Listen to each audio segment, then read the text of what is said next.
Muito bem, queridos, nós iniciamos ali já, na segunda-feira falamos sobre as definições, teologia pastoral, pastor, vimos tudo isso aí, áreas gerais de estudo, o perfil do pastor bíblico, falamos sobre a conversão e ontem mencionei aí a questão do chamado, aprendemos sobre o chamado interior, o chamado exterior, tudo isso nós tratamos ontem, vimos os textos bíblicos, comentamos tudo isso. E nós paramos aqui nesse slide quando tratamos sobre os requisitos bíblicos para o ministério pastoral. Vocês devem observar que nós, na nossa lista de 1 Timóteo 3, vocês devem observar que nós paramos no versículo 6. E queremos terminar hoje esse trechinho aí, falta bem pouquinho. Vamos terminar então para ver os requisitos para o ministério pastoral, elencados pelo apóstolo Paulo em 1 Timóteo e Tito. Você deve observar aí que aparece uma palavra, no versículo 6 diz assim, que o bispo, sou eu, está certo a posição? Está certo? O bispo não pode ser neófito. O que significa isso, neófito? Neófito é uma palavra que é extraída do contexto agrário, é algo relacionado a plantas. O neófito seria uma figura de linguagem, ele é uma planta nova. Então o que o texto quer dizer, o que Paulo quer dizer, é que o bispo não pode ser um crente novo, um recém-convertido. O bispo não pode ser um recém-convertido. E ele explica aqui por quê. Vem aqui a explicação do próprio apóstolo Paulo. Ele fala que o bispo não pode ser neófito, e ele diz, para não suceder que se ensoberbeça e incorra na condenação do diabo. Ele diz que o crente novo, ele pode desenvolver, talvez por ter pouco tempo na fé e logo ser elevado a uma posição de liderança, assim tão cedo, pode fazer com que ele se sinta superior aos demais. Eu cheguei agora, sou crente faz pouco tempo e já sou o líder dessa igreja. Isso pode gerar soberba no bispo. E o texto diz então que se ele se ensoberbecer, ele pode incorrer na condenação do diabo. Aqui, essa expressão, condenação do diabo, pode ter dois sentidos. Isso pode significar que ele vai ser punido, condenado como o diabo foi. E aí fica a pergunta, como o diabo foi punido? E aí então nós temos que buscar em outras passagens da Bíblia e chegar à conclusão de que o diabo foi punido perdendo a sua posição. Então diríamos, olha, a condenação do diabo, se nós entendermos que é a condenação aplicada ao diabo, por analogia, considerando alguns elementos aí do ensino bíblico, alguns textos aí, algumas pistas, porque esse assunto é bastante obscuro, o assunto referente à queda de Satanás é bastante obscuro. Isaías 14, Ezequiel 28, são textos que nós aplicamos a Satanás com muita reticência, com muita dúvida se eles podem mesmo ser aplicados a Satanás. Mas a partir dessas analogias todas e dessas pistas, diríamos, o bispo perderá sua posição, assim como Satanás, que era um querubim da guarda, ungido, de acordo com os textos proféticos, se entendermos esses textos como textos de dupla referência, então assim como Satanás perdeu a sua posição por causa do orgulho, o bispo orgulhoso, neófito, que desenvolve esse orgulho, também perderá a sua posição. Outra possibilidade aqui, de condenação do diabo, seria a condenação que é administrada pelo diabo. o diabo seria um instrumento da condenação do bispo.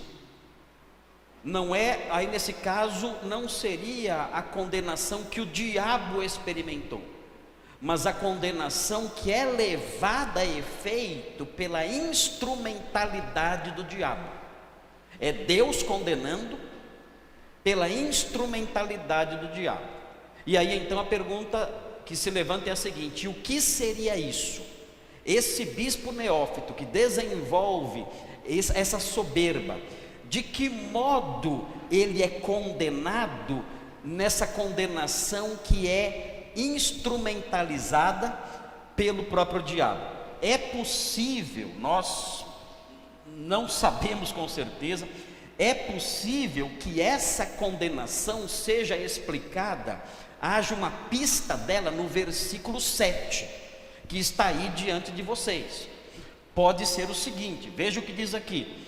O 7 diz assim, falando sobre um outro requisito do bispo, ele menciona mais uma vez o diabo.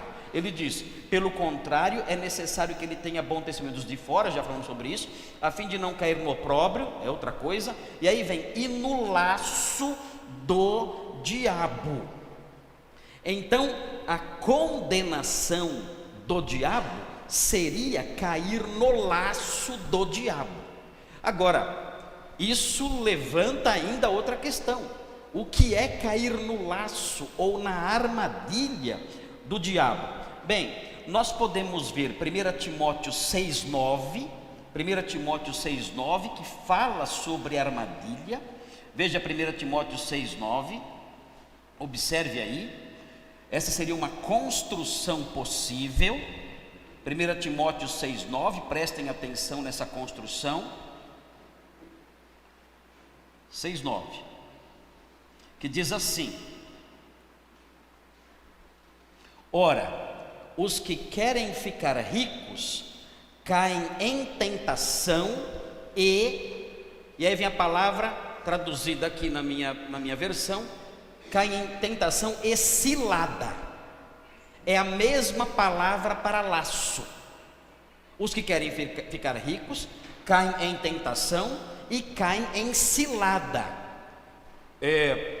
Implícito aqui a tentação do diabo e a cilada do diabo.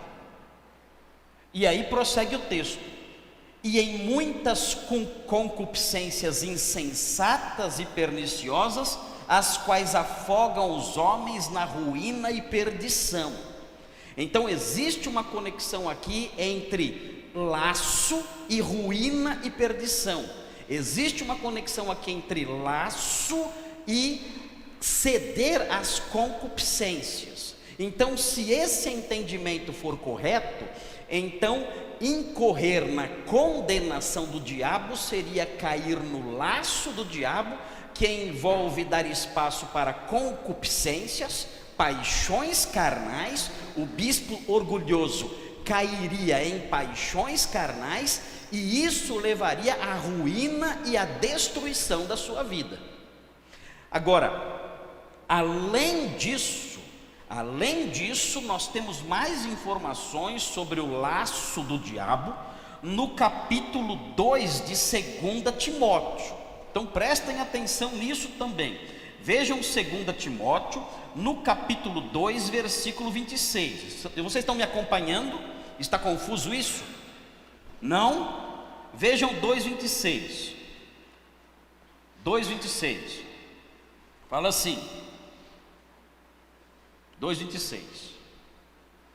Vamos começar com 25. Disciplinando com mansidão os que se opõem, na expectativa de que Deus lhes conceda não só arrependimento, para conhecerem plenamente a verdade, mas também o retorno à sensatez, livrando-se eles dos laços do diabo. Aparece de novo a expressão aqui.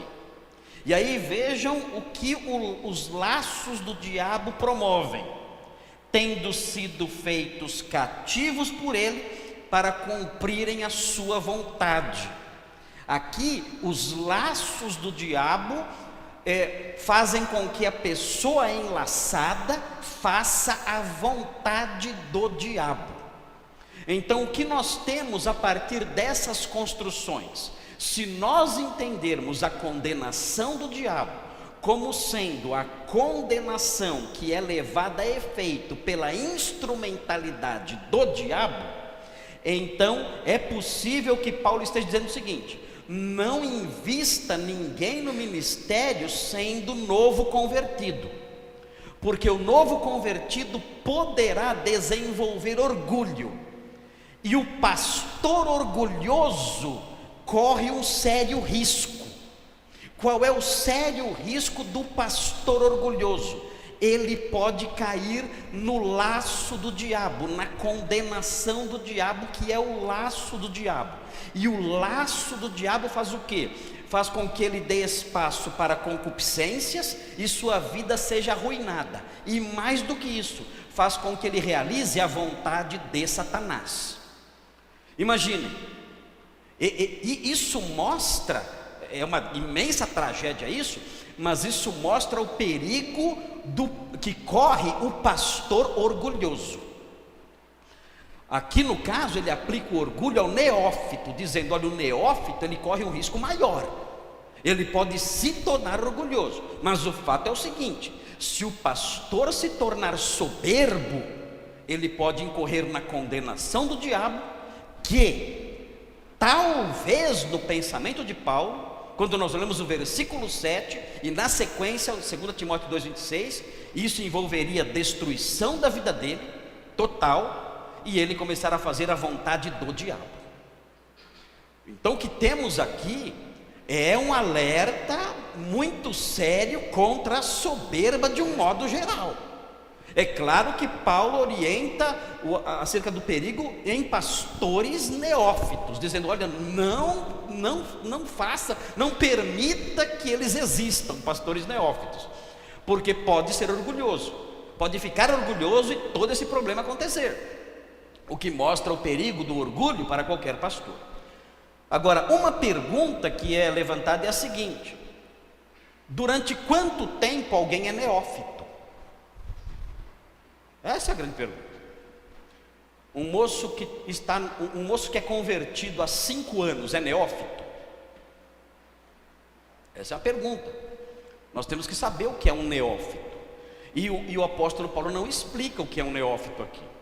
Então, para nós descobrirmos o que é um neófito, nós temos que buscar evidências bíblicas, temos que tentar descobrir, entrar na mente do apóstolo Paulo e descobrir o que estava na cabeça dele quando escreveu a palavra neófito. E nós não temos como entrar na mente do apóstolo Paulo, conversar com ele, entrar na mente dele, a não ser por meio dos seus escritos. Quando nós lemos os escritos do apóstolo Paulo, nós podemos descobrir um pouquinho do pensamento dele. E nós percebemos, o que nós descobrimos quando nós lemos a literatura paulina, é que o apóstolo Paulo esperava que houvesse maturidade espiritual nos crentes que tivessem pelo menos 3 anos e meio de convertido. Em 3 anos e meio, se o crente continua imaturo, tem algo errado com ele, na visão, na mentalidade do apóstolo Paulo. Notem bem, o apóstolo Paulo chegou em Corinto, de acordo com a descrição de Atos 18, ele chegou em Corinto pelos dados históricos que temos ali, porque ele encontrou Priscila e Áquila, e Priscila e Áquila tinham acabado de chegar de Roma, porque Cláudio havia expulsado os judeus de Roma. Isso aconteceu no ano 50. Então nós sabemos que Paulo esteve em Corinto entre a metade do ano 49 e o começo do ano 50 da era cristã. E ele escreveu a primeira carta aos Coríntios, ele escreveu no ano 54, no comecinho talvez do ano 54. Então o que nós temos aí é um espaço de mais ou menos 3 anos e meio, quase 4 anos. E ele escreve aos Coríntios dizendo o seguinte: se ele chegou lá no ano 50, começou a evangelizar, e a igreja apareceu mais ou menos lá pela metade do ano 50, começo do ano 51, e no ano 54 ele já escreveu para a igreja, então os crentes deviam ter mais ou menos 3 anos e meio de crentes, de conversão. E ele fala o seguinte: vocês são crianças, e não era para vocês serem crianças. Eu escrevi para vocês como se vocês fossem meninos. Eu tenho que dar leite para vocês, porque vocês estão envolvidos em questões de crianças. Ele descreve isso, ele chama a igreja de uma igreja infantil, no capítulo 3 de 1 Coríntios, quando aqueles crentes tinham mais ou menos 3 anos e meio de conversão. Ou seja, para Paulo, eles não eram mais neófitos. Então, a partir dessas construções, nós podemos concluir que para o apóstolo Paulo, parou de funcionar aqui isso? Vocês estão me ouvindo? Não? Estão me ouvindo? Ok. Para o apóstolo Paulo, o crente maduro, ou o crente que não é mais neófito, é pelo menos alguém com esse tempo de conversão. Nossa, mas só isso? O pessoal às vezes fala, né? Ele é novo na fé, tem só 10 anos que ele se converteu, eu já estou há 40. Desculpe, mas um cara com 10 anos já é para ser professor. De acordo com Paulo, o convertido com 3 anos e meio, 4 anos, já é para ser mestre na igreja. Uau, é isso? É. De acordo com Paulo é assim. Nossa, mas eu estou há 10 e eu não sei nada. Está atrasado. Imagina o que Paulo ia dizer de você. Se ele chamou os coríntios de crianças, imagina você, é um anão, né? Eles são crianças, você é anão, você já é um velho que não cresce, né? É complicado. Então, a rigor, para manter a margem de segurança, decorrente da evidência bíblica, você coloca aí alguém que deixou de ser neófito com mais ou menos 3 anos e meio de convertido. Então, o homem com 3 anos e meio mais ou menos já pode ser pastor. Só isso? No padrão de Paulo, com 3 anos e meio tem que ter maturidade, já não é mais criança não, não é mais planta nova não. Muito bem, veja aí na sequência da lista de Paulo, ele fala o seguinte, voltando lá para o nosso texto, de 1 Timóteo 3, ele diz o seguinte: pelo contrário, é necessário que ele tenha bom testemunho dos de fora. Os de fora aqui são os incrédulos.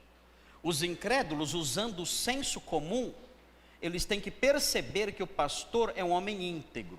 Mesmo sem conhecer a Bíblia, mesmo sem conhecer a verdade do Evangelho, eles pelo senso comum, o senso natural, a ética natural que a pessoa tem, as noções naturais de justiça e retidão que o incrédulo tem, ele tem que olhar para o pastor e ver que o pastor é um homem íntegro.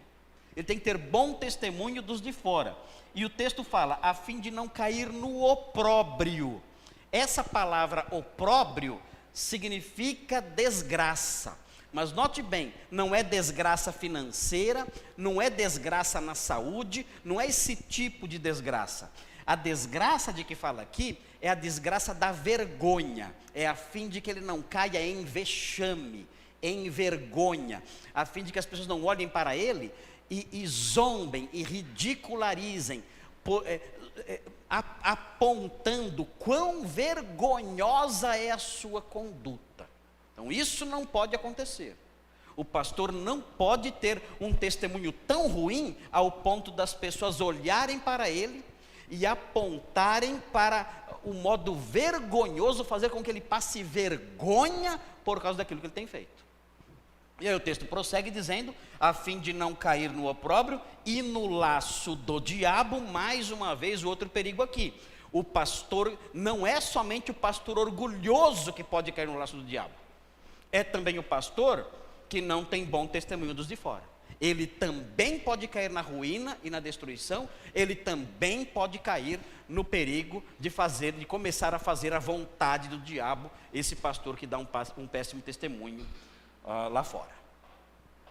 Na lista de Timóteo, a lista de Timóteo termina aqui. O que acontece é que existem outras 3 qualidades que são mencionadas em Tito 1:8. Tito 1:8 acrescenta mais 3 qualidades. Fala que o pastor tem que ser amigo do bem, ou seja, essa é uma expressão, é uma figura de linguagem, tem que ser alguém que pratica obras boas. Ele tem que ser também justo, ou seja, ele tem que cumprir a justiça humana e a divina, tem que ser um cumpridor de leis, um homem dikaios, um homem que é justo, que é íntegro, ele tem que mostrar integridade na sua vida diante das normas que são estabelecidas aí pelos homens e por Deus. E ele tem que ser alguém também consagrado, um homem santo, livre de iniquidade, que é devoto e piedoso. O pastor tem que ser assim, de acordo com Tito 1:8. Então, essas são as qualificações do pastor. Ele deve apresentar todas elas. Se faltar uma delas, ele tem que questionar se ele pode continuar ou não no ministério. Então, o que acontece? Na minha igreja, nós temos reunião mensal de pastores e diáconos. Todos os meses nós nos encontramos. Agora eu vou começar uma reunião só com os pastores.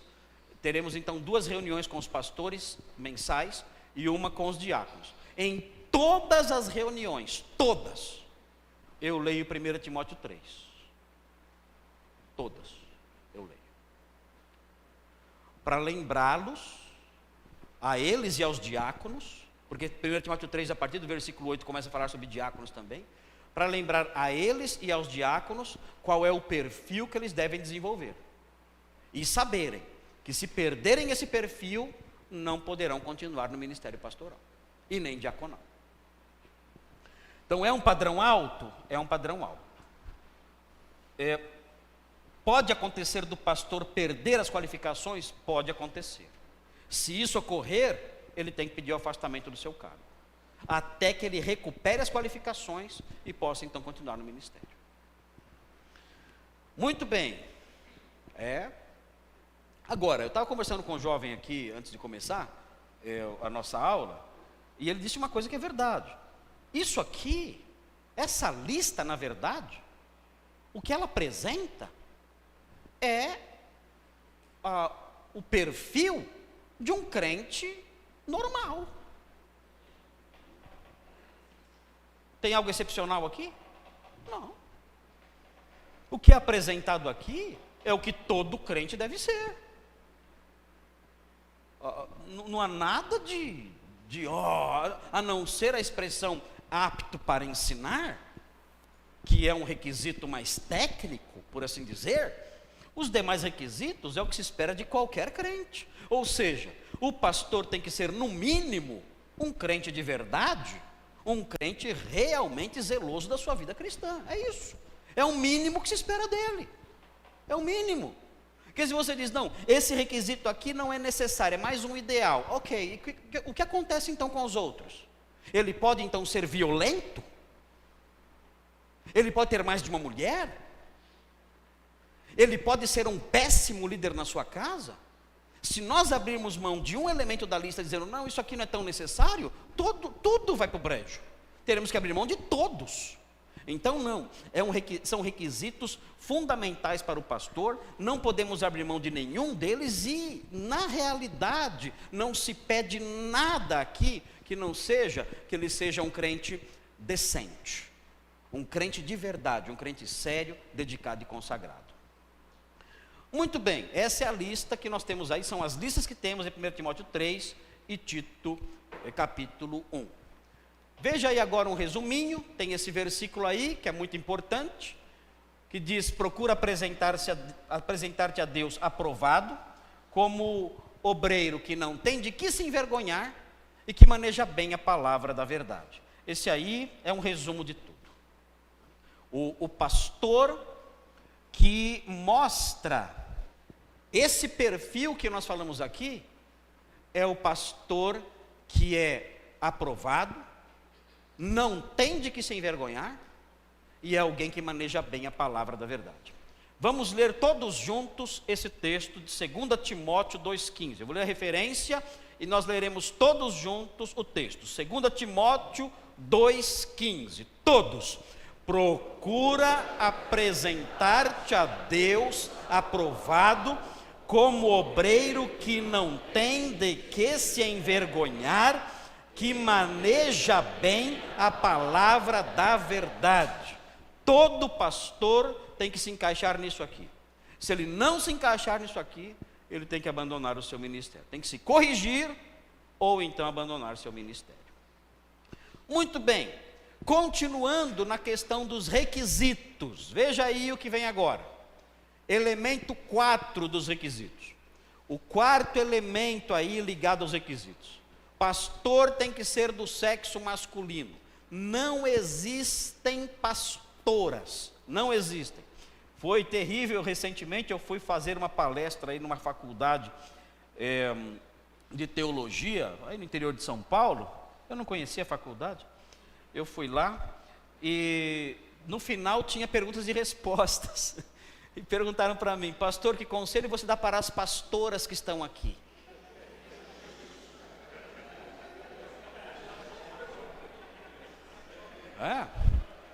Acho que eles não sabiam a minha posição, né? Eu fui falar sobre outros assuntos lá e perguntaram isso para mim na maior ingenuidade. Pastor, que conselho você dá para as pastoras que estão aqui? É auditório cheio de gente, aquele monte de mulher, eu não sabia que era pastora, quem não era. Eu falei assim: meu conselho é o seguinte: peçam demissão agora. Já. Imediatamente, acabando essa palestra, procurem sua igreja e peçam demissão. Porque vocês não podem exercer essa função. Vocês estão agindo contra a palavra de Deus. Vocês não têm autoridade nenhuma para exercer essa função. E já estão mostrando desobediência à palavra ao assumirem esses cargos aí. Então não podem fazer isso. E eu sei que criou uma confusão danada, ainda bem que era o fim da palestra, e acabou, eu terminei, entrei no carro e fui embora, nunca mais voltei. Então, não sei o que deu aquilo ali. Mas enfim, nós vamos ver aqui agora, por que nós afirmamos isso. Porque muitas pessoas dizem o seguinte: olha, na verdade, as restrições que o apóstolo Paulo faz à mulher, como ministra do evangelho, como diaconisa ou como pastora, essas restrições que ele faz referente à liderança feminina, isso aí é resultado das suas percepções culturais. Então, o apóstolo Paulo é um homem do século I, ele é um rabino do século I, e na mentalidade dos judeus do século I, a mulher era um ser inferior. Os rabinos discutiam se a mulher tinha alma ou não. Essa era a discussão deles, porque Deus soprou em Adão, mas ele soprou na mulher? Não. Então ficava a questão: será que mulher tem alma? Eu acho que tem. É brincadeira. Mas discutiam essas coisas. Então, numa mentalidade judaica do primeiro século, tão machista assim, né? Você vê que essa palavra ela tem outras conotações, mas tão machista, que desprezava tanto, diminuía tanto a mulher. Então o apóstolo Paulo, fruto dessa cultura, ele produziu esses textos aí, né? E aí dizem: olha, o que a Bíblia apresenta de cultural, nós não temos a obrigação de nos curvar a isso. São expressões culturais que a Bíblia tem mesmo, a Bíblia tem expressões culturais, e nós não precisamos nos sujeitar a aspectos culturais da Escritura, porque sabemos que não tem o caráter de norma, sabemos que não são imperativos bíblicos, né? Mas, quando nós olhamos melhor os textos bíblicos, nós percebemos que quando o apóstolo Paulo aponta essas orientações acerca de vedar, né, de proibir a liderança eclesiástica feminina, ele não aponta razões culturais. Ele não diz que é indecoroso, por exemplo. Ele não fala isso. Ele não fala meramente isso. Ele dá razões que são razões que ultrapassam a cultura, que ultrapassam o tempo, que ultrapassam a época, que ultrapassam aquela situação que ele está vivendo naquele momento. Então, se os irmãos olharem com atenção, verão isso em 1 Timóteo 2, versículos 11 a 14. Veja aí na sua Bíblia, 1 Timóteo 2, versículos 11 a 14. É muito interessante observar isso, percebermos que a proibição, note bem, a expressão que nós vamos é o seguinte: a proibição referente à mulher ocupar o pastorado ou o diaconato, ela é supracultural. Então o que acontece? Nós aceitamos a supraculturalidade da proibição. Nós dizemos, não, essa proibição não é resultado de uma concepção presente naquela época, naquela sociedade, não. Ela é supracultural. É uma proibição que vem do próprio Deus, fundamentada não em costumes, não em visões da época, mas fundamentada em teologia sólida e fundamentada em teologia imutável. Vejam aí o que diz o texto, é muito claro, isso é muito simples de entender. Fala assim: a mulher aprende em silêncio, com toda a submissão, e não permito que a mulher ensine, nem exerça autoridade de homem, esteja, porém, em silêncio. Ele estabelece essa proibição, e ele agora vai dizer o motivo disso. E esse versículo que vem agora, o versículo 13, é muito importante porque ele fornece a primeira base. Qual é a base da proibição? Ele vai dizer a base. Ele diz, porque primeiro foi formado Adão e depois Eva. Isso não é uma afirmação de base cultural. Essa é uma afirmação de base doutrinária. O que nós temos aqui é a doutrina da criação. É uma das doutrinas principais do cristianismo, a doutrina da criação. O apóstolo Paulo entende que a ordem da criação serve como um dos pilares para que a mulher não exerça liderança sobre o homem, na igreja e em casa. Aqui no caso, ele tem em mente a igreja. Ele diz, olha, a ordem da criação mostra que primeiro foi formado Adão, depois Eva foi formada. E essa sequência que nós vemos na narrativa de Gênesis, isso estabelece o primeiro pilar sobre o qual a mulher não deve exercer autoridade sobre o homem na igreja. Então, é uma doutrina. E essa doutrina é imutável. Ela vale em qualquer cultura. Ela vale em qualquer tempo, em qualquer época, para qualquer povo. Não interessa se estamos no século I ou no século XXI. Essa doutrina, ela permanece imutável e logo o fundamento da ordem permanece imutável. Nós não podemos permitir que as mulheres exerçam autoridade na igreja, porque nós ainda cremos na doutrina da criação. E na ordem da criação, nós cremos na narrativa de Gênesis. Enquanto crermos na narrativa de Gênesis, nós não podemos ordenar mulheres. Quando nós rejeitarmos a narrativa de Gênesis, então a base dessa proibição desaparece. Aí você começa a ordenar mulheres. Por que será que as igrejas que ordenam mulheres são as igrejas liberais? Muito simples. Elas removeram a base da proibição. A base da proibição é a doutrina da criação. Removeu essa base, os liberais não creem na criação. Eles acham que tudo aquilo é mito, é história, é conto de fadas. Removeu a base, você faz o que você quiser. Agora, notem bem, o texto que Paulo produz aqui não para aí. Ele diz o seguinte, ele diz no versículo 13 que a primeira base é a doutrina da criação. Mas ele não para aí, ele fornece um segundo pilar. E o segundo pilar é uma outra doutrina. Veja a outra doutrina. E Adão não foi iludido, mas a mulher, sendo enganada, caiu em transgressão. Isso é outra doutrina. Que doutrina é essa? É a doutrina da queda. Nós cremos na doutrina da queda? Cremos. Nós cremos na história da queda? Cremos. Nós temos então duas doutrinas aqui, cada uma delas é um pilar, e sobre esses dois pilares está construída uma ordem. O primeiro pilar, a ordem da criação. Deus criou o homem, depois criou a mulher. Nós cremos nisso, esse pilar está de pé. Não é um pilar do primeiro século, é um pilar perene, permanente.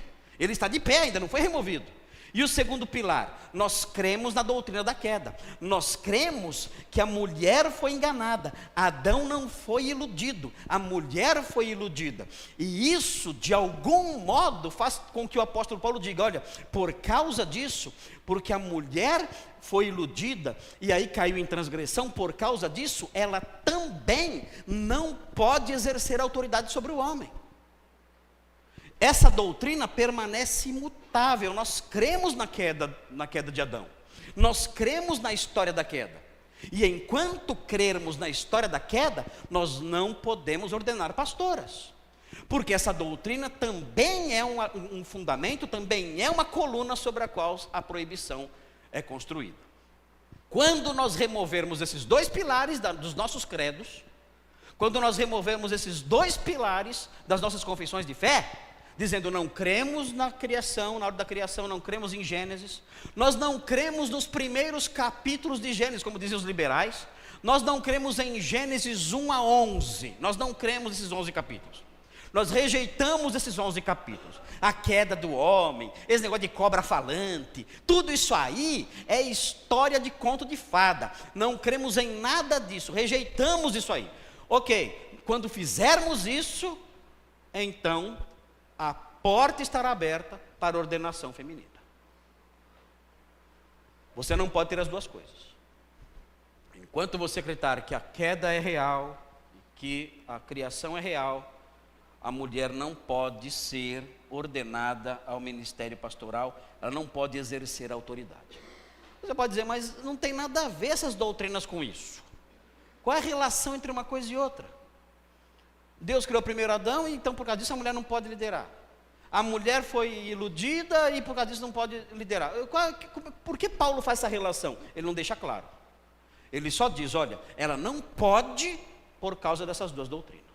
Ele só afirma isso. Ele não explica a conexão. Nós podemos presumir a conexão. Podemos presumir as conexões, mas ele não fala aqui. Para nós é suficiente a existência dos pilares. Se é isso, então não é cultural. É supracultural. É teológico, é doutrinário. Nós não podemos mexer nisso. Para mexer na ordem, tem que mexer nos pilares. Nós não estamos dispostos a mexer nos pilares. Muito bem. Veja aí, no segundo item do slide, veja aí a questão do equilíbrio. Como é que nós podemos dosar isso aí? Eu já falei sobre isso, então não vou me delongar muito aqui. Então notem bem. Nós fizemos uma distinção entre pastorado e pastoreio. Uma distinção entre diaconia e diaconato. Nós aprendemos no primeiro dia, se eu não me engano, em Filipenses 1, versículo 1, que a liderança eclesiástica neotestamentária é integrada por pastores e diáconos. Então a mulher não pode ser pastora e não pode ser diaconisa. No começo, em Atos 6, os diáconos eram apenas um grupo de assistência social às viúvas, aos pobres. Com o passar do tempo, os diáconos deixaram de ser meramente um grupo de assistência social. Mas nas pastorais eles já são oficiais. Em Filipenses eles são oficiais. Pastores, diáconos e a igreja em geral. Então, a mulher, sendo diácono um oficial, sendo pastor um oficial, então a mulher não pode exercer esses ofícios. Então o que fazer? Nós aprendemos essa distinção bíblica. Nós aprendemos que existe o pastorado e o pastoreio, a diaconia e o diaconato.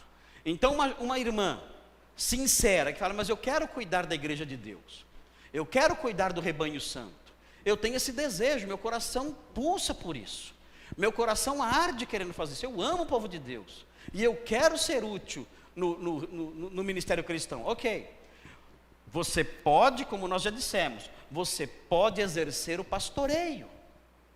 Aliás, eu vou além, eu ouso dizer aqui que todo crente deveria exercer o pastoreio. Todo crente. Todo crente deveria cuidar das ovelhas de Jesus. Deveria visitá-las, apacentá-las, aconselhá-las, corrigi-las, admoestá-las, livrá-las de perigo, conduzi-las para as águas de descanso. Todo crente deveria fazer isso. Jovens, moços, moças, homens, mulheres, idosos, idosas, todos deveriam fazer isso. Não tem problema nenhum. Você pode exercer o pastoreio sem problema nenhum, mas você não exercerá o ofício, a imposição de mãos de que falamos, a investidura pelo ato solene. Isso você não poderá exercer. O ofício como líder, o ofício como líder eclesiástico, isso você não poderá exercer. Se você exercer isso, você estará desprezando os 2 pilares teológicos que eu mencionei e haverá confusão geral. Eu fui procurado por uma irmã da igreja do Nazareno, na região de Campinas, aqueles lados lá, em São Paulo, Igreja do Nazareno. É uma grande denominação, é uma denominação fortemente arminiana. Eu nem sei porque eles me chamaram para pregar lá. Eles são bem arminianos e também eles são bem voltados para o lado mais pentecostal. Outro motivo porque eu não sei porque me chamaram para ir lá. Mas eu fui, né?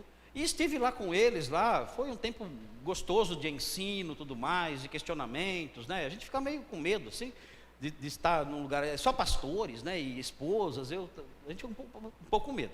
E uma senhora me procurou. Ela disse para mim o seguinte: pastor, eu sou esposa dele, ele é pastor. Ele apresentou o marido pastor, ela ali junto.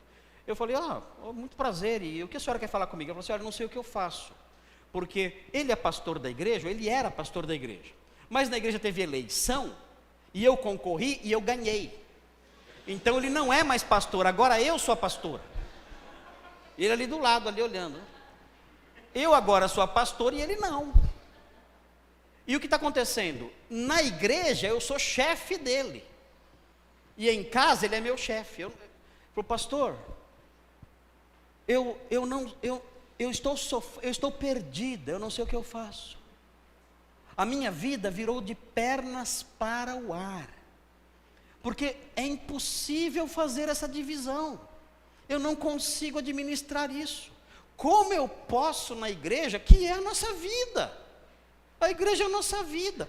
Como eu posso na igreja dar ordens para ele ter que me obedecer, e eu ali governar, e eu ali dirigir e tomar as decisões, e em casa ser o contrário? Não dá para separar as funções de esposa e pastora. Eu não consigo. Como eu vou chegar para ele diante das pessoas e dizer: não, isso nós não faremos? Ele é o meu marido. E ela começou a chorar, dizendo: pastor, eu estou adoecendo, eu não sei mais o que fazer, E eu disse para ela: mas é muito fácil resolver isso. Esse problema é grave, mas não é difícil. Os pastores não devem confundir problemas graves com problemas difíceis. Há problemas graves que são muito fáceis de resolver. E eu disse a ela: sabe o que você tem que fazer? O que eu digo que você tem que fazer? Falou: pastor, já estou até imaginando. Você acertou, miserável. É isso aí.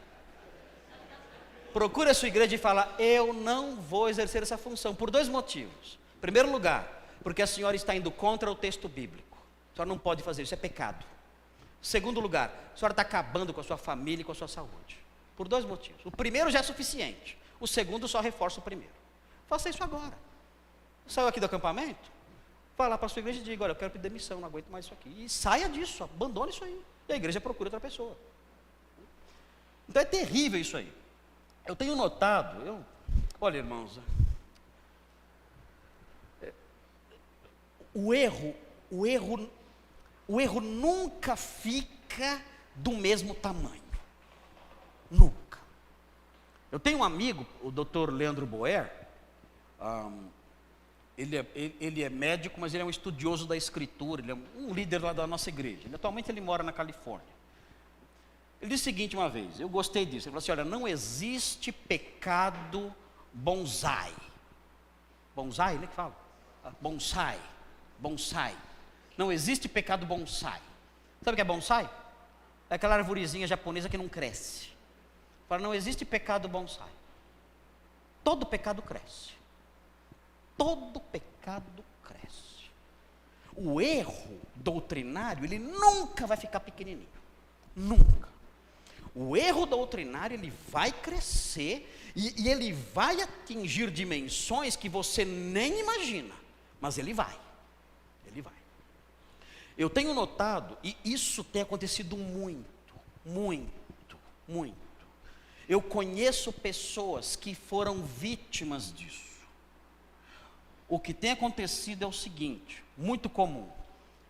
As igrejas que têm pastora, de um modo geral, via de regra, essas mulheres tendem a desprezar a liderança masculina de um modo geral. As pastoras, vou repetir, as pastoras tendem a desprezar a liderança masculina de um modo geral. É uma espécie de feminismo gospel. Tem isso aí. E nós temos percebido onde isso desemboca. Então o que acontece?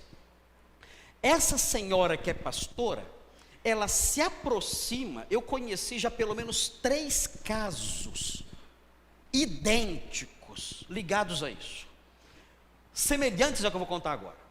Essa pastora se aproxima da esposa de um senhor, e ela diz o seguinte para ela: olha, eu tenho notado que você é muito mais consagrada e dedicada do que o seu marido. Você é muito mais envolvida na igreja, nos trabalhos e na oração e nas reuniões do que o seu marido. Então, qual é o conselho que eu lhe dou? Você tem que tomar as rédeas da sua casa. É isso. Você tem que tomar as rédeas da sua casa, porque na verdade, você é que tem sido a líder espiritual aqui. E então, quando a senhora ouve esse conselho, ela gosta. Porque a submissão feminina é um dos efeitos da queda. E todos os efeitos da queda nos incomodam. Então, quando ela ouve isso, ela gosta disso. E ela então muda a sua postura em casa. Ela começa a querer se impor. E ela não ouve mais o marido e não obedece mais o marido. Qual é o resultado disso depois de algum tempo? O casamento entra em colapso. O marido percebe que a esposa mudou. A esposa não ouve mais o marido. Ela começa a fazer o que quer e fala: olha, é a minha concepção, eu vejo assim, é assim que vai ser. E ela começa a desenvolver então uma postura arrogante de líder. Não ouve mais o homem, o casamento começa a ruir. E quando o casamento rui, volta a pastora a dar o aconselhamento. A pastora vem e diz: está vendo? Deus está te livrando desse homem.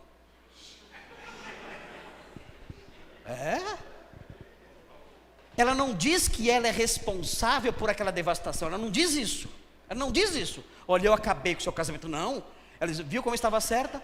Deus está livrando você desse homem. O Senhor tem outra pessoa mais consagrada para você.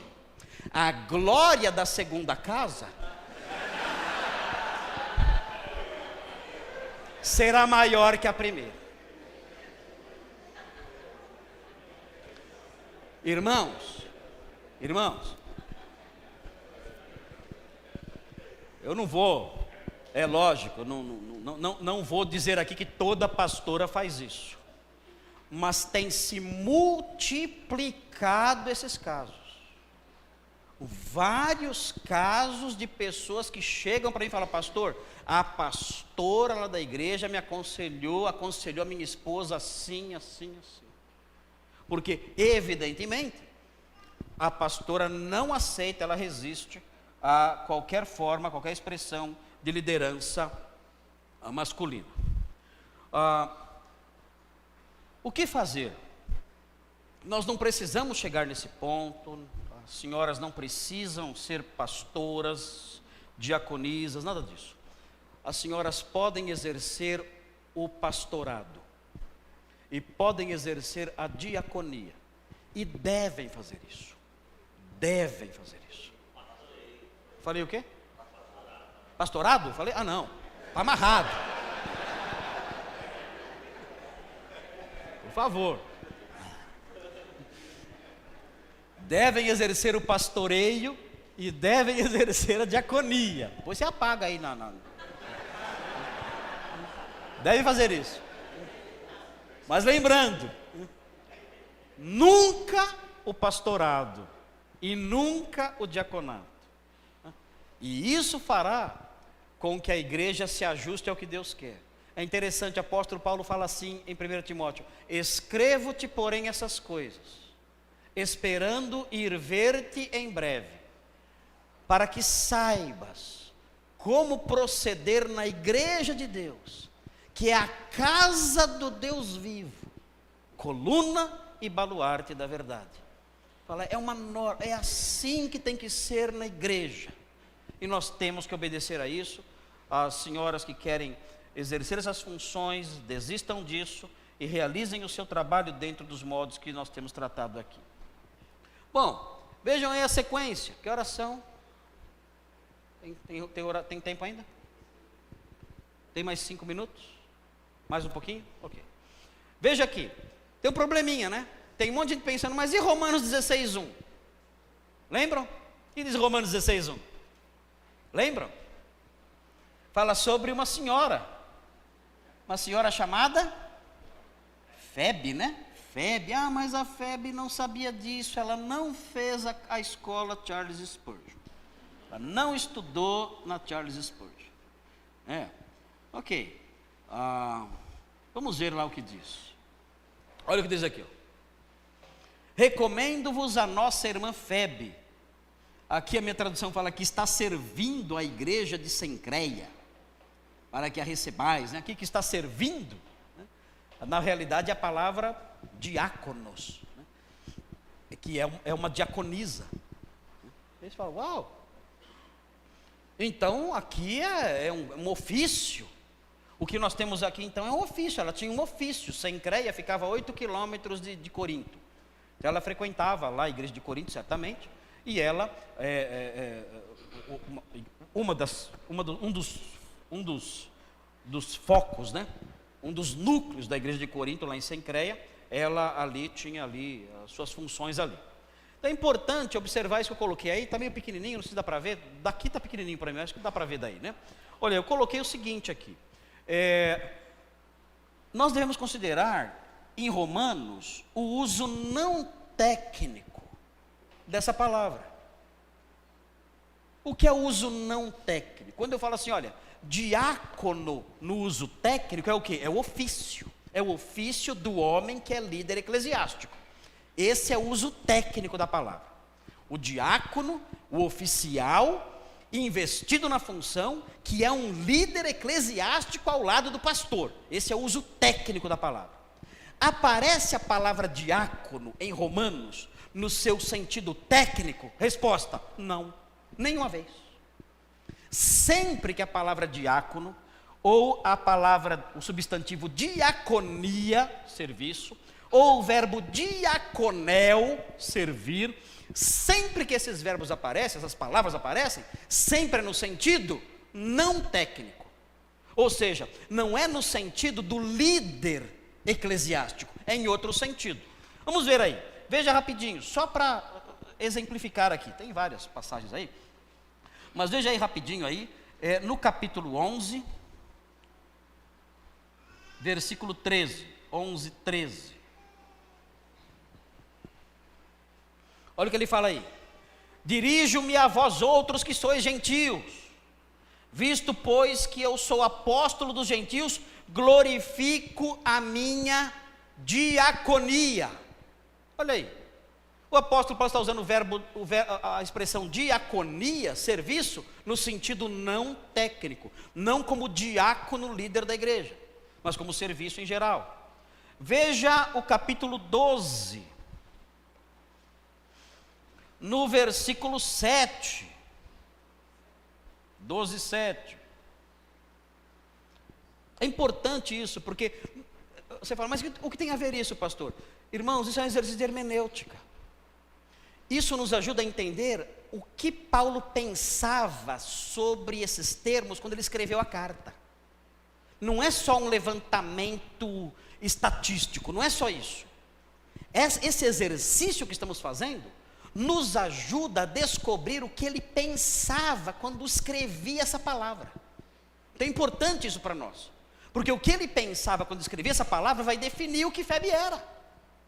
Veja agora aí no 12:7, falando aí que há diferentes dons, e um deles ele diz, se ministério, dediquemo-nos ao ministério. O que é isso? Diaconia. Se alguém tem o dom de diaconizar, é aquele homem que faz serviços na igreja, então dedique-se a esses serviços. Aqui, mais uma vez, não está falando do líder eclesiástico oficialmente investido no cargo, mas de pessoas que têm o dom de servir na igreja. Veja o 13:4, isso aqui é interessante demais, 13:4, veja o 13:4, visto que a autoridade, aqui é autoridade civil, são incrédulos até, visto que a autoridade é diácono de Deus. Aqui quando fala ministro, ele é o diácono de Deus, a autoridade é diácono de Deus. Que sentido é isso aqui? É um sentido de um líder eclesiástico? Não, nem crente ele é. É no sentido não técnico. Em Romanos, Paulo está fazendo uso da palavra dessa forma. Vamos ver outro exemplo, 15:8. Quem é diácono em 15:8? Vamos ver lá. 15:8. Veja aí o que diz. Digo, pois, que Cristo foi constituído diácono da circuncisão. O que ele era? Ele era um diácono lá com os pastores? Claro que não. Ele era um ministro, alguém que servia, no sentido aí aos judeus, em prol da verdade de Deus, para confirmar as promessas feitas aos nossos pais. Cristo era um diácono nesse sentido, o sentido não técnico de novo. Veja aí também o versículo 25 do capítulo 15.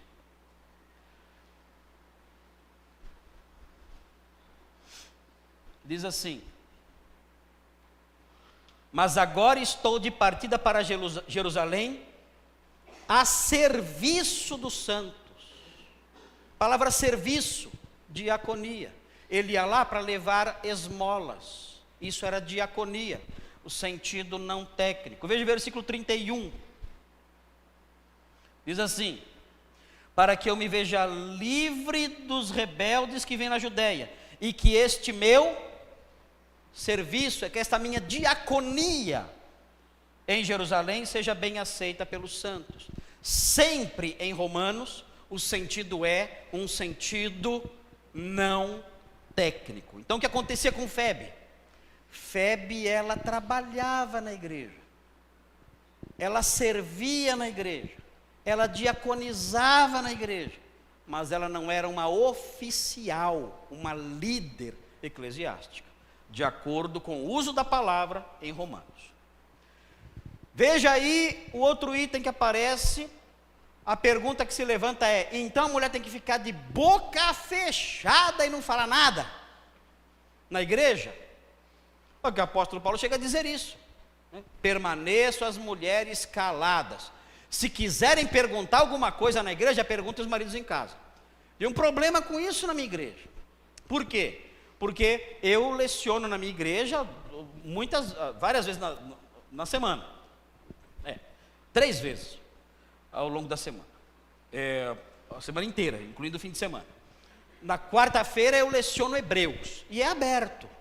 As pessoas perguntam, eu explico o texto, eu vou versículo por versículo. Estou lá no capítulo 7 de Hebreus, versículo por versículo. Eu explico, as pessoas levantam a mão, tiram dúvidas, compartilham. Domingo de manhã eu ensino o livro de Atos dos Apóstolos. Estou no capítulo 5. E as pessoas também levantam a mão, perguntam, participam, tiram dúvidas. E ensino Gênesis à noite, domingo à noite. Estou no capítulo 21. Há vários anos já que eu estou em Gênesis. Domingo à noite ninguém pergunta nada, porque é um sermão formal. Então eu não dou espaço para perguntas e respostas, porque é um sermão formal. Nas outras ministrações é aberto, o pessoal pergunta, fala o que quer. E as mulheres perguntam. E alguém levantou essa questão. Pastor, está dizendo aqui que se a mulher quiser saber alguma coisa, tem que perguntar para o marido em casa, não pode perguntar na igreja. E agora? Então vou ter que orientar a minha igreja, os irmãos de quarta-feira e domingo de manhã. Só os homens podem perguntar, as mulheres não. Amém? Bom, é a grande pergunta. É silêncio absoluto? Mulher não pode falar nada? Vejam aí o que diz 1 Coríntios 11:5. Veja aí o que diz. 1 Coríntios 11:5. Para que as mulheres não fiquem tão assustadas assim, né? Eu tenho 4 mulheres em casa. Se elas não falarem um pouquinho na igreja, elas vão falar em casa, eu estou lascado. Então tem que jogar, fala um pouco aí, né? Fala um pouco aí. São 4 mulheres. A Simone não fala quase nada, né? A Isabela também não. Já a Helena, ela fala muito. Então tem que liberar um pouco na igreja, senão. Vamos ver aqui. 1 Coríntios 11, versículo 5. Veja isso aqui. Toda mulher, porém, que ora ou profetiza com a cabeça sem véu, desonra sua própria cabeça, porque é como se a tivesse rapada. A primeira parte do versículo mostra que a mulher fazia o que na igreja? Ela orava e profetizava. Ela não podia ensinar, ela não podia ser uma líder na igreja, mas ela podia orar e podia profetizar. Ok. Bem, nós aprendemos que a atividade profética do primeiro século se encerrou. Se alguma mulher profetizar hoje, ou um homem profetizar hoje, tem algo errado. Porque nós aprendemos que essa atividade profética terminou no século I. Pastor, onde você achou isso? Calma, eu vou mostrar. Vou chegar lá. Mas dizendo agora, já de antemão, a atividade profética e apostólica foram atividades limitadas ao século I. Então, as mulheres que profetizavam sim. Sabemos que Filipe tinha filhas profetisas, e isso acontecia. Então, nós sabemos que na igreja primitiva, a igreja de Atos, as mulheres falavam quando recebiam uma revelação sobrenatural, então elas profetizavam. E também podiam orar, então não era silêncio absoluto. Elas poderiam não pregar, não ensinar e não liderar, mas poderiam profetizar e poderiam orar. Hoje, a profecia não existe mais. Sobrou o quê? A oração. Mulher pode orar na igreja? Pode. Mulher pode orar na igreja. Eu posso pedir para uma irmã orar na igreja, sem problema. Isso não significa exercício de liderança. Assim como a profecia não representava exercício de liderança, coisa que o ensino é. Agora, por que estou dizendo que a profecia acabou? Se vocês olharem Efésios 2:20, vão ver aí a base para essa afirmação. Efésios 2:20.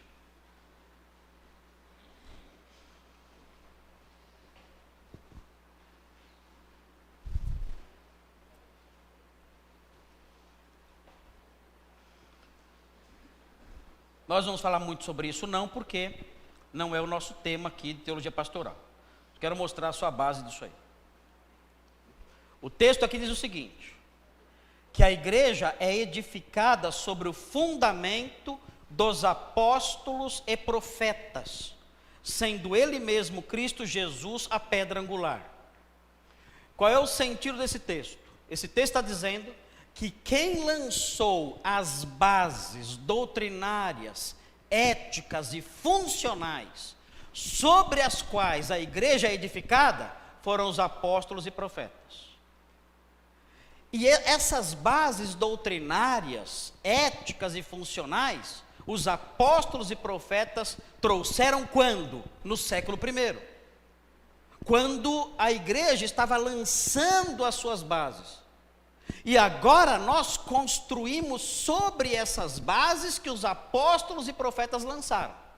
Se você disser, existem apóstolos e profetas hoje, você vai dizer com isso que existem pessoas que ainda estão lançando os alicerces da igreja. Você vai estar dizendo que há pessoas que têm revelação doutrinária inédita.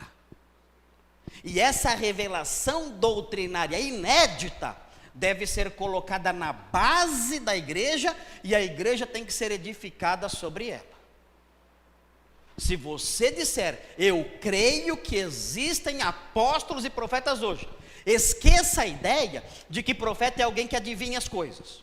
Isso até acontecia quando o evento revelado tinha grande impacto sobre a igreja mundial. Mas a função principal do profeta não era adivinhar o que ia acontecer no futuro.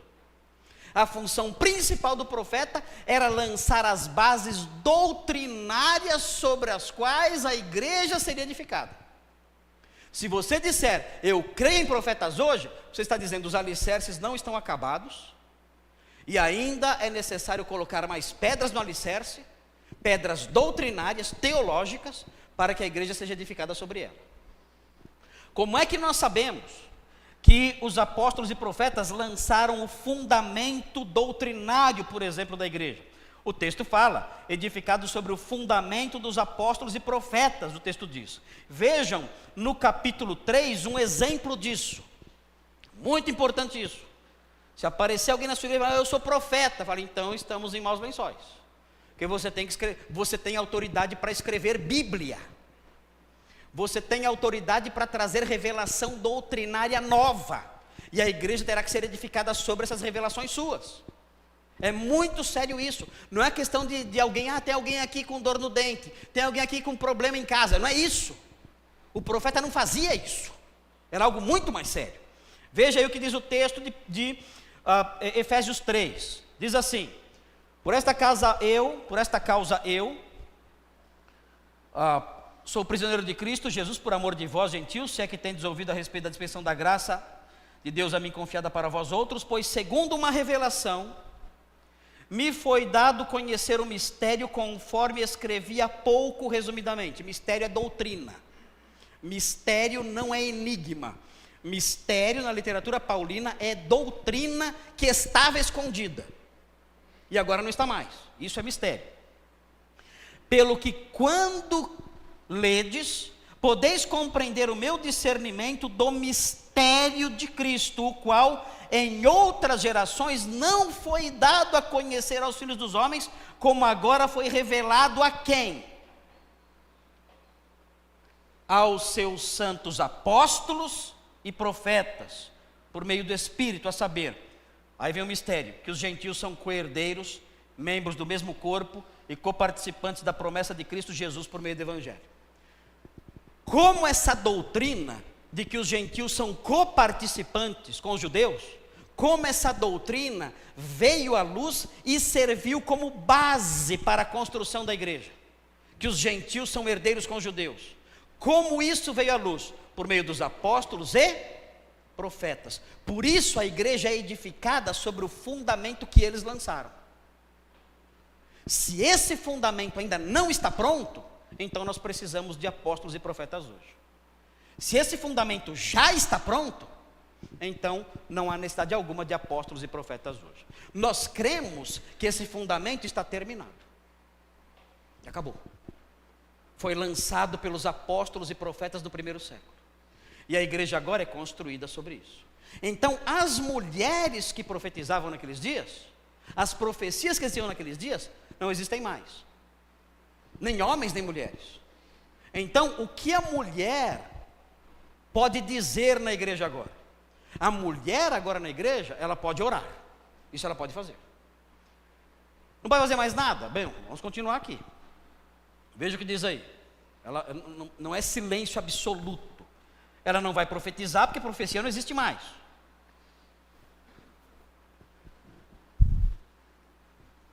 Mas há outras coisas a serem consideradas aqui também. Veja agora, sabemos que ela pode orar. Veja agora 1 Coríntios 14, 34.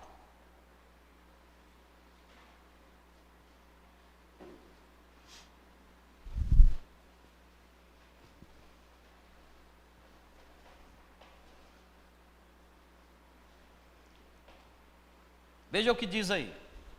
1 Coríntios 14, 34. Fala assim: conservem-se as mulheres caladas nas igrejas, porque não lhes é permitido falar, mas estejam submissas, como também a lei o determina. Se, porém, querem aprender alguma coisa, interroguem em casa seu próprio marido, porque para a mulher é vergonhoso falar na igreja. São esses dois versículos, são, né? 34 e 35, certo? Ok, notem bem. Aí vem aquela pergunta que eu falei para vocês. Ah, pastor, então a mulher não pode perguntar durante as aulas? Tem que perguntar em casa para o marido? Notem bem, essa não é a compreensão correta do texto. Vejam o que diz o versículo 29. O versículo 29 fala assim: tratando-se de profetas, falem apenas 2 ou 3, e os outros julguem. O que é julgar aqui? Esse versículo fornece o assunto dessa passagem. O que é julgar aqui? Julgar aqui é avaliar e envolve a prática de inquirir, de fazer perguntas. Alguém está lá ensinando, o profeta está lá falando. Então como é que eu julgo? Eu julgo avaliando mentalmente e eu julgo através de inquirições. Eu levanto a mão, olha, isso aí que você falou não ficou claro para mim. Essa doutrina que você está trazendo, me parece que não está se harmonizando com o corpo doutrinário já revelado. Isso era julgar. O verbo diacrino que aparece aqui, os demais julguem. Julgar não era só ficar olhando, julgar envolvia perguntar. Agora vejam, voltem agora então para o versículo 35, diz assim: conservem-se as mulheres caladas nas igrejas, porque não lhes é permitido falar, mas estejam submissas, como também a lei o determina. Se, porém, querem aprender, e aqui vem um verbinho, né? Mateiem, aprender. Que significa? Esse verbo deve ser entendido no sentido de julgar. Se elas quiserem se certificar de algo, não é aprender, é tirar dúvida, é se certificar. Elas estão na atividade de julgar. Paulo fala, os demais julguem. Só que as mulheres, não seria decoroso que elas, nesse momento, começassem a inquirir a pessoa que estava falando. Se vocês quiserem, mulheres, se certificar, julgar, tirar, avaliar, por meio de perguntas, o que o profeta está falando, não façam isso. Não façam esse questionamento. Porque aí vocês já estarão adotando uma postura de líderes. Ele prossegue: se porém querem aprender, ou se certificar, de acordo com Gálatas 3:2, usa o verbo no sentido de certificar. Se porém querem se certificar de alguma coisa, interroguem. Vejam aí o verbo, eperotal, significa questionar como juiz. Não inquiram o profeta publicamente. Não questionem como juízas o profeta. Não façam isso. Em vez disso, façam a sua inquirição em casa, com seus maridos em casa. Porque se vocês adotarem a postura de julgadoras em público, isso é indecoroso. Vocês não estarão assumindo o papel de mulheres submissas. E pior, poderia acontecer do próprio marido ser o profeta. Aí é briga em casa. Ele enuncia a profecia, a mulher então se levanta e começa a inquiri-lo. Que história é essa aí? Não estou entendendo isso aí, explique isso melhor. Opa, não, diz Paulo, não, isso é indecoroso. Se você quer inquirir nessas questões, julgando a profecia, faça essa inquirição em sua casa, junto ao seu marido. Então, mulheres, vocês podem perguntar as coisas na igreja. O sentido comum de perguntar para aprender Isso pode, não tem problema nenhum, não é o silêncio absoluto. Existem exceções, veja aí, o texto aí do nosso slide diz assim: na Bíblia é permitido que as mulheres ensinem os homens fora do contexto eclesiástico. O exemplo clássico é Priscila e Áquila, que pegaram Apolo, levaram para casa e o instruíram lá. Por quê? Porque isso é permitido? Porque isso não compromete o funcionamento ideal da igreja. Fazer isso, a esposa e o marido, ensinando alguém em casa, isso não vai comprometer o funcionamento ideal da igreja. Enfim, o pastor, ele não deve ordenar mulheres, não deve inserir mulheres na liderança eclesiástica e também não deve permitir que a mulher exerça funções que expressem autoridade na igreja, funções verbais. A inquirição e o ensino. Ela não deve exercer isso. O pastor, então, tem que tomar esses cuidados. Bem, no próximo bloco, nós vamos falar sobre os deveres pastorais, e aí vamos seguir em frente. Vamos ter um intervalo agora. Irmãos, o livreiro falou para mim que os livros sobre o inferno, lá do século II, acabaram todos. Agora, existem, acho que, 8 exemplares do romance lá, da ficção. Então, quem quiser, só tem 8 exemplares, corra, porque está acabando tudo, eu não pude trazer muitos. Vamos para o intervalo e depois voltamos aqui.